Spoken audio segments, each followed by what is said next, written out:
Now, a lot of people have been talking about how to get new players hooked on Total War, and I've been seeing some interesting observations on this topic. A lot of people like recommending the original Rome or Medieval 2 due to their status as classics. A lot of people recommend Shogun 2 since it is extremely polished, and a lot of people recommend Warhammer for, I'm sure they have some reasons for recommending it. In my experience, there is one Total War game that stands above the rest in terms of being beginner-friendly and acts very well as a sort of gateway into the Total War series. And that game is Napoleon Total War. Personally, I have tried to recommend several games in the series to friends to get them into Total War. Shogun 2, Rome 1, Medieval 2, Rome 2. I've tried them all. But after a lot of failures and attempts, Napoleon remains my most successful choice for beginners, and several of my friends have become Total War fans because of this game, and some still play it even today. Now, why is that? One of the main reasons Napoleon Total War is such a good game for new Total War players is the fact that it has a nice variety of campaigns that you can see here that vary in difficulty and help ease players into the game. Of course, there is the tutorial campaign that helps with the very fundamental basics, and there is the greatest beginner's first Total War campaign available as well, the Italy campaign. This campaign is very basic, and a lot of the more advanced aspects of modern Total War campaigns, such as the tech tree and advanced province management, are absent here. This allows new players to focus solely on moving their armies, constructing basic buildings, and recruiting basic units. Since it is a very focused regional campaign, there is a small variety of units to recruit, which also prevents newer players from becoming intimidated. The other Total War games, like Rome 1 or Shogun 2, have a lot of unit types that most people are very unfamiliar with. What's a cataphract? What's a hastati? What's a peltast? What's a yari? What's a nodachi? With Napoleon, things are a bit more straightforward, with people being a little more familiar in general with Napoleonic-style warfare, with artillery, line infantry, skirmisher infantry, and cavalry. While the lack of unit diversity in Napoleon is a bit of a bummer for more experienced Total War players who really enjoy managing a large number of diverse units, it is a boon for newer players who want to get their feet wet in the series. Back to the campaigns concept.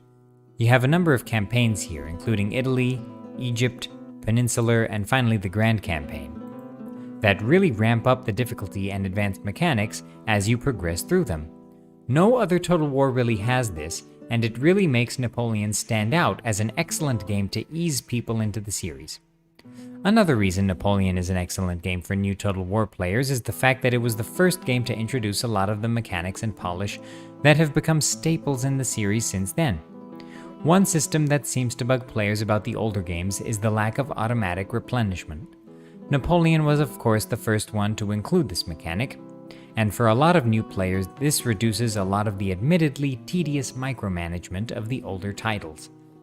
A friend of mine who was a fan of Rome 2 did not want to try Rome 1 Remastered due to the lack of the automatic replenishment feature. I also don't want to forget co-op campaigns, which is my favorite feature in the modern Total Wars.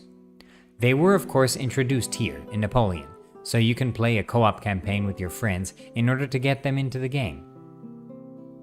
A lot of people who are not even Total War fans are aware of the Total War modding scene. Of course, the mods for Rome 1 and Medieval 2 are the most famous of these, but don't count out the mods for Napoleon. Napoleon Total War has a ton of absolutely amazing mods that really improve the gameplay. If you want a vanilla enhanced type mod that improves everything from the graphics to the battle mechanics to the AI, then The Rights of Man 2 is the mod for you. If you want a cinematic, epic, and somewhat grindy experience, then Darth Mod Napoleon is there. If you want a mod devoted to historical accuracy, then you have LME. If you want a mod that is 100% devoted to enhancing the battles and multiplayer, then Napoleonic Total War 3 is available. The mod scene for Napoleon Total War is truly incredible, and I can't emphasize that enough. The graphics and atmosphere in Napoleon Total War are second to none, some of the best in the series. While my personal favorite games in the series in terms of atmosphere are Shogun 2 and Medieval 1, Napoleon really nails it in every aspect. The sound design, the look of the units and the campaign map, and the soundtrack are simply perfect, with several memorable campaign and battle map tracks.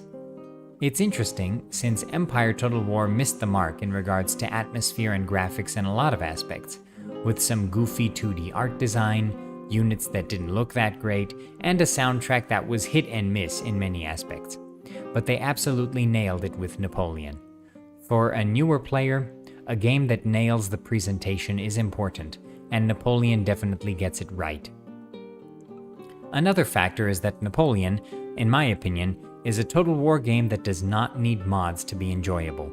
The vanilla game, while not perfect, is quite well polished, with an AI that isn't completely broken or passive, graphics that don't need retexturing to look nice, and sound mechanics both in campaign and in battle.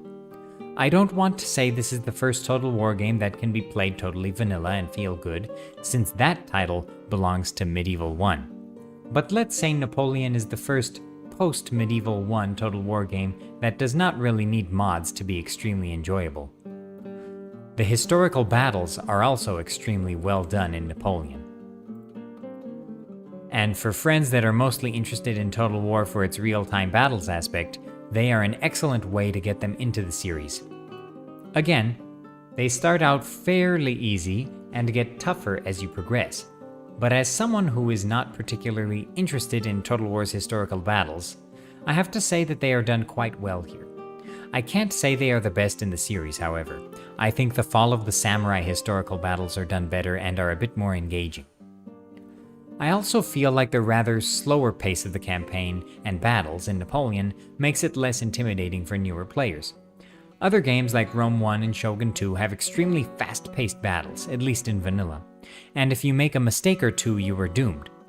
In Empire and Napoleon, however, you can afford to make a few mistakes and still pull out a victory, which is an invaluable trait in a game when you are trying to get people invested. I feel like battles in games like Rome and Shogun 2 can be so fast that new players can simply be overwhelmed by the speed and give up very quickly. Lastly, I think the historical setting of Napoleon also makes it easier for people to become invested in the game. While people who are not Roman or medieval or Sengoku Jidai history aficionados might not be able to get invested in a campaign with Pontus, the Fatimids, or Takeda Shingen, Napoleonic history is a little more well known to the general public, and of course the nations involved are known to pretty much everyone, making the game more accessible to a wider audience in that respect. That's pretty much everything I have to say about Napoleon Total War, being the Total War game that is the best for introducing new people to the Total War series. While I don't think a lot of people would put Napoleon Total War on top of a list of the greatest Total War games of all time, I feel like it is on top of the list of games that are the most beginner-friendly, and this is a very important aspect that helps make it a great game in the series.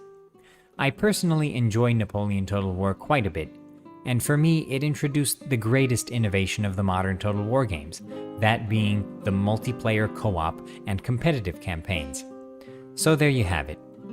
I will make another video on this topic and perhaps expand it to the top 5 best Total War games for beginners and expand the discussion there a bit. In any case, if you enjoyed the video, consider leaving a thumbs up.